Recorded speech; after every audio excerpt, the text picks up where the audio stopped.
I want justice and I want freedom.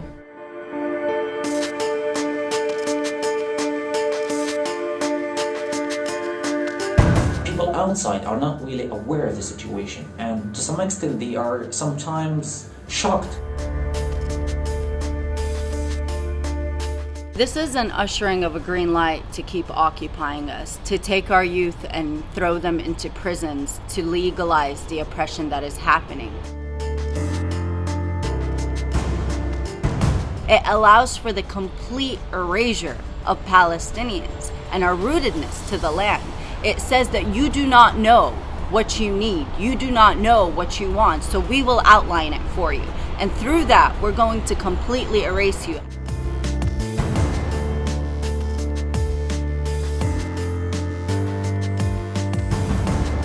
It's not a peace deal. Trump and Netanyahu have compiled a document for total Palestinian surrender and capitulation. Palestinians are being kicked out of Jerusalem every single day. They're having their lands stolen from them. They're being incarcerated, tortured and killed by Israeli soldiers. And so this really doesn't change anything on the ground. What it does do is attempt to legitimize this ongoing process of erasure on an international stage. This has implications on daily life. This has implications on me. This has implications on an entire Palestinian generations and those before us and those to come. In 6 weeks, I'll turn 24. And since young, I've never felt peace in my homeland. Try to imagine yourself living under an occupation that makes you feel that every day can be your last day because they can kill you at any minute.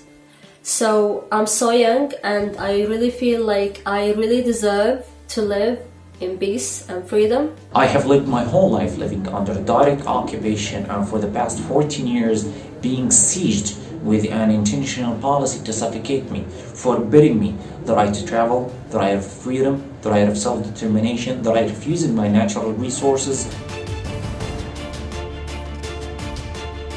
My vision presents a win-win opportunity for both sides.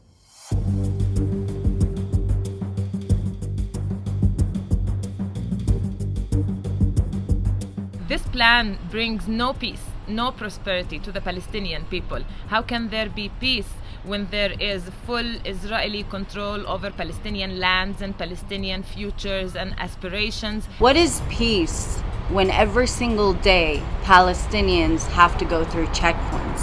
What is peace when we are being incarcerated, held in prisons, tortured on a mass scale? What is peace when Gaza is still going through a siege and it can no longer breathe, actually breathe, where the air is intolerable?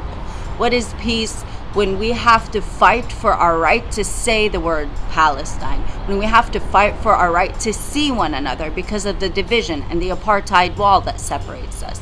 Right now, we are terribly afraid of what will happen next in terms of an emboldened Israel, in terms of the tolerance of the international community in allowing all of this to continue on. My hope for the future is freedom. I want to live in a homeland where I don't have to navigate Israeli checkpoints. I want to live in a homeland where my friends and family are not risk being arrested or killed. I want my land back, the land that was taken from my family by the Israeli state, and I want my friends and family in exile to return home. I want justice and I want freedom. My hopes are for us to live in real peace. I hope that we can continue to find breath in a world that keeps choking us. I hope that we continue to find bravery in a world that keeps pushing us down and telling us not to fight back. And I hope that there comes a day where we don't have to fight back anymore.